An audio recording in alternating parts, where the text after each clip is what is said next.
Hello, and welcome to Sure 7, a show designed for quick and easy biblical answers to tackle tough questions. Whether you're seeking clarity for yourself or answers to share with others, Sure 7 provides 7 scriptures to help you better understand the Bible. Growing up, many of us was taught that Sunday is the day that we go to church to worship and praise God. Many people choose this day based on what was adopted by society. However, you have a select few that go to church on Saturday, typically Seventh-day Adventists and Seventh-day Baptists. Many people feel that it does not matter what day that you choose to worship, as long as you give praise and honor to the God of the Holy Bible. What does the Bible say about this? Let's take a look at it. All right. So today's topic is titled Sunday or Saturday, which day is set apart and holy? All right. So we're going to start this Sure 7 off in Genesis 2, verses 2 to 3. And we're going to see, even in the beginning, how the Lord had everything set up, giving the commandments to Moses to give the children of Israel. But even the Lord, after he created the heavens and the earth, he himself also rested. All right. We know God's a spirit. God don't need the rest.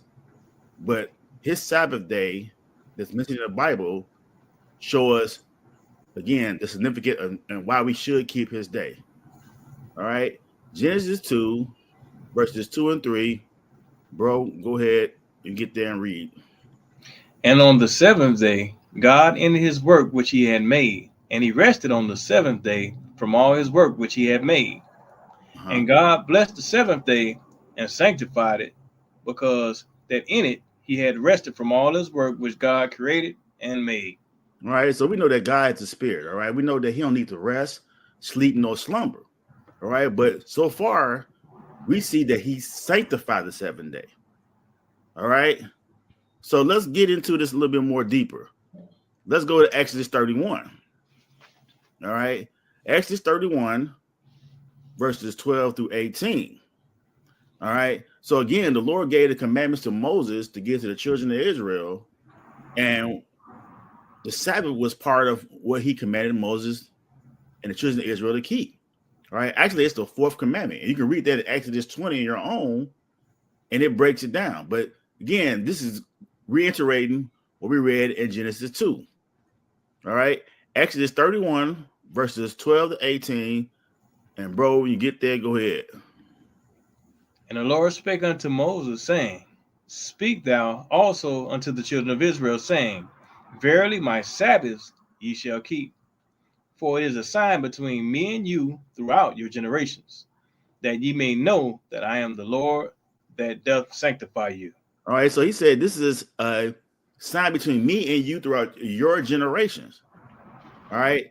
He said that you may know that I am the Lord that don't sanctify you, that set apart you. All right. Verse 14. And ye shall keep the Sabbath therefore, for it is holy unto you. Every one that defileth it shall surely be put to death. For whosoever doth any work therein, that soul shall be cut off from among his people. 6 days may work be done, but in the 7th is the Sabbath of rest, holy to the Lord. Whosoever doeth any work in the Sabbath day, he shall surely be put to death. So we see that this day so far, he said that it's holy. All right. It's a set apart day. And he said, you have 6 days to labor, right? Just like the Lord made the heavens and the earth. He did everything in 6 days, but the last day of the week, the 7th day, he rested.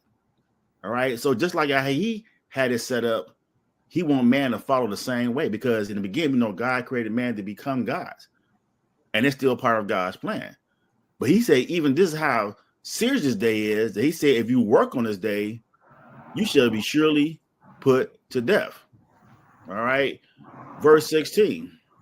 Wherefore the children of Israel shall keep the Sabbath, to observe the Sabbath throughout their generations, for a perpetual covenant. It is a sign between me and the children of Israel forever.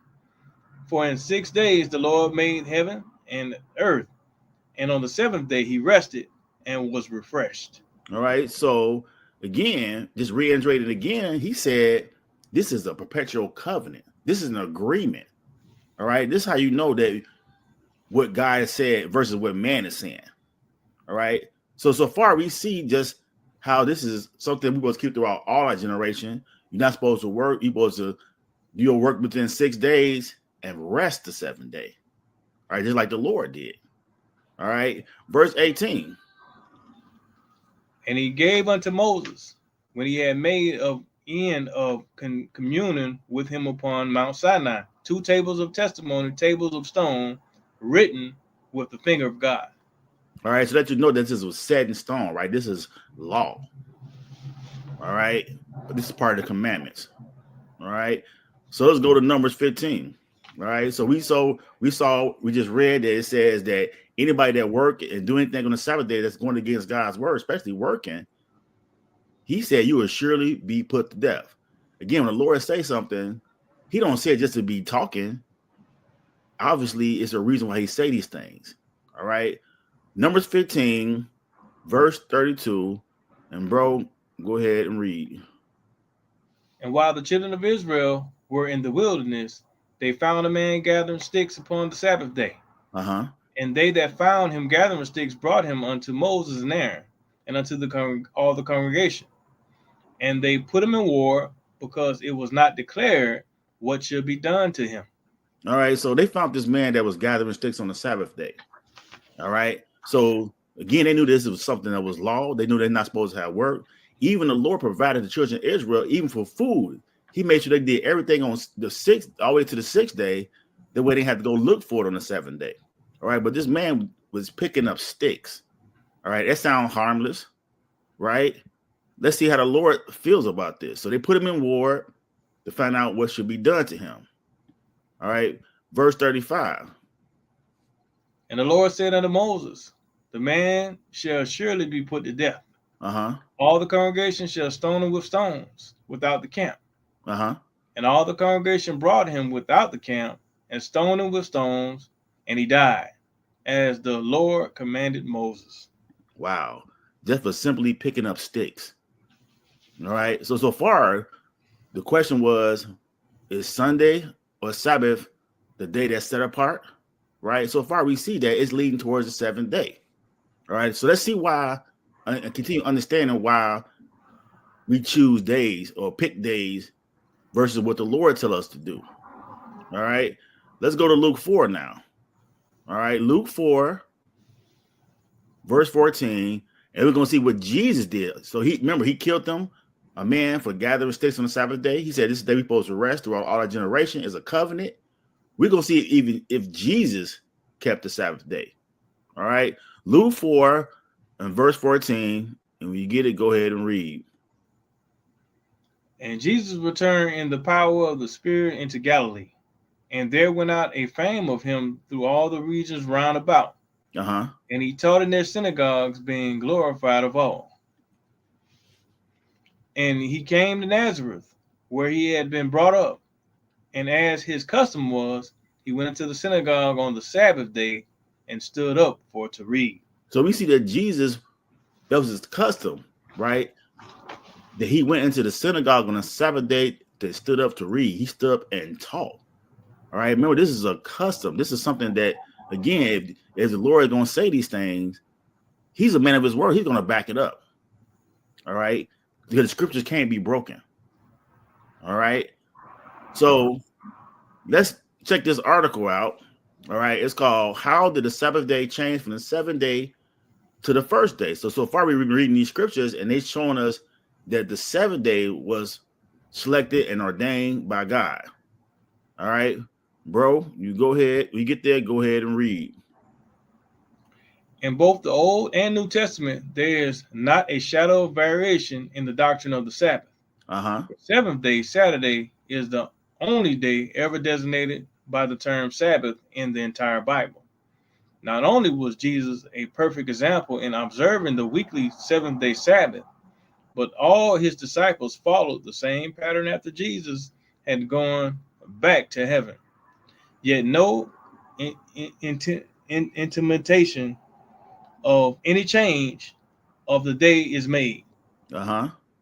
If the change did not take place in the scriptures or through the influence of the apostles, when and how did it happen? So we see again, this is so far backing up the 7th day. Go ahead, continue. In order to understand this, we must understand what happened in that early church soon after the apostles passed off the stage of action. Paul had prophesied that apostasy would take soon after his departure. He said there will be a falling away from the truth. Gnosticism began to rise up under the influence of philosophers who sought to reconcile Christianity with paganism.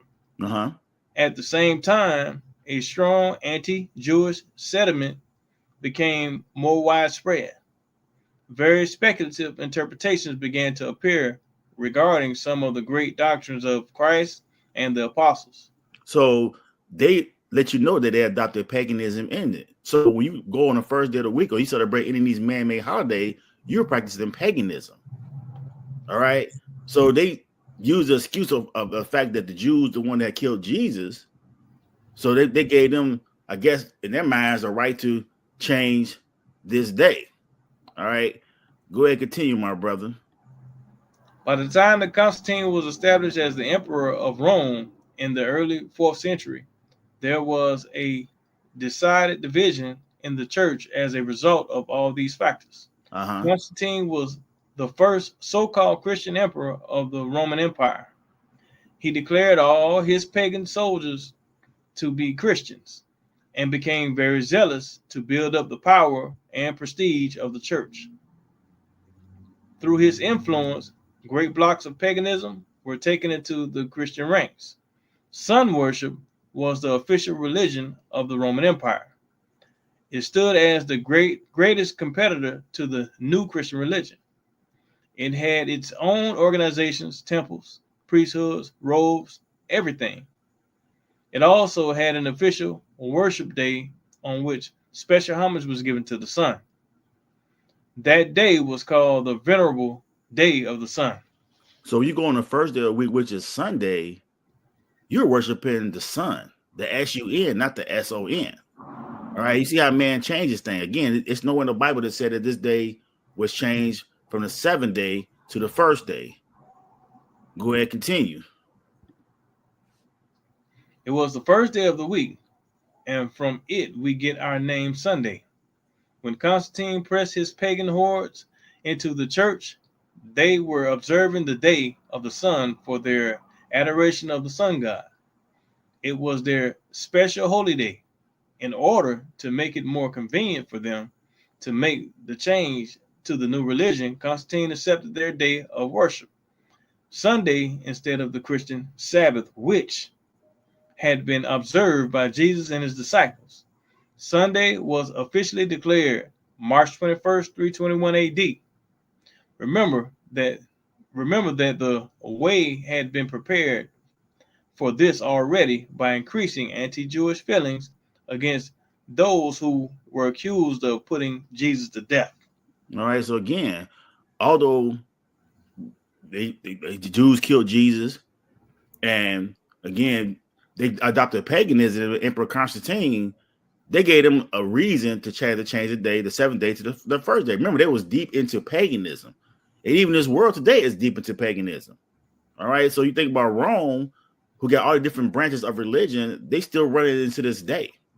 All right, so when you go on the 7th day of the week, like we do, or even like people that actually observe the Sabbath day, the world look at you as something that you're doing that's different from them. They don't understand why you do it.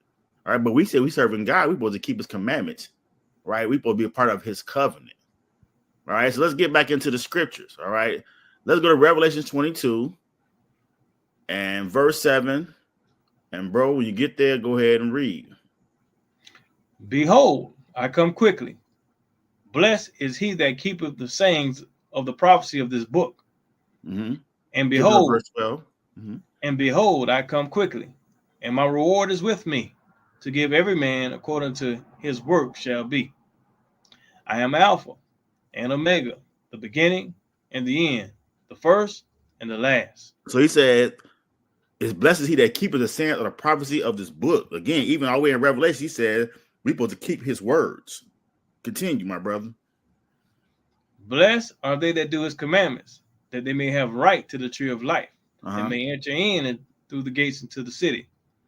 For without are dogs, sorcerers, whoremongers, murderers, and idolaters, and whosoever loveth and maketh a lie. For I testify unto every man that heareth the words of the prophecy of this book. If any man shall add unto these things, God shall add unto him the plagues that are written in this book. All right, so when man changes, when Constantine and Rome changed this, they're taking away and adding to the word. And Lord said he's going to put the plagues on you, basically destroy you when you take away and add from his word. All right, let's go verse 19. Go ahead.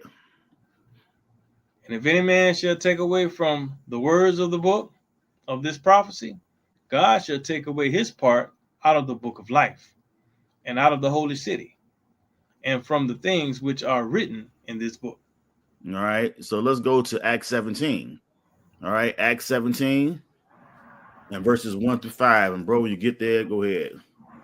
Now when they had passed through Amphipolis and Apollonia, they came to Thessalonica, where was a synagogue of the Jews. And Paul, as his manner was, went in unto them, and 3 Sabbath days reasoned with them out of the scriptures. So even Paul, who everybody tend to read his word and misunderstand a lot of his word, but even he kept the 7th day. He reasoned with them 3 Sabbath days straight. All right, he did the same thing Jesus did. Verse 3. Opening and alleging that Christ must needs have suffered and risen again from the dead, and that this Jesus whom I preached unto you is Christ. All right, so let you know, even though Jesus was persecuted, he still kept the Sabbath day. All right, so even though his people killed him, that don't mean that we're supposed to stop keeping it. Again, they man adopted their own ways into this and just changed the whole day. All right, go ahead, continue, my brother. And some of them believed and consorted with Paul and Silas, and of the devout Greeks and great multitudes, and of the chief women not a few. But the Jews which believed not, moved with envy, took unto them certain lewd fellows of the bastard sort, and gathered a company, and set all the city on an uproar, and assaulted the house of Jason, and sought to bring them out of the people. All right, so again, the same people that killed Jesus, who understood this word, they believed it not. Even today, people, it's called a tradition where they've been taught as growing up as children to go on the first day of the week. All right, the whole world's deceived. All right, so let's go to one last place. Let's go to Hebrews 4, verses 1 through 11. And bro, when you get there, go ahead and read. Let us therefore fear, lest a promise being left us of entering into his rest, any of you should seem to come short of it. For unto us was the gospel preached, as well as unto them. But the word preached did not profit them, not being mixed with faith in them that heard it. So you gotta have faith to understand what Jesus is saying, to put it in works. Verse 3. For we which have believed do enter into rest, as he said, as I have sworn in my wrath, if they shall enter into my rest, although the works were finished from the foundation of the world. For he spake in a certain place of the 7th day on this wise, and God did rest the 7th day from all his works. So he even says in the New Testament that he rested on the 7th day from all his work, just reiterating what we read in the Old Testament in Genesis, verse 5. And in this place again, if they shall enter into my rest, seeing therefore it remaineth that some must enter therein, and they to whom it was first preached entered not in because of unbelief.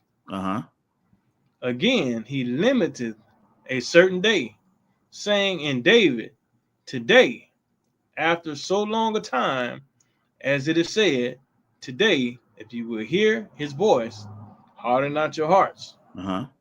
For if Jesus had given them rest, then would he not afterward have spoken of another day. There remaineth therefore a rest for the people of God.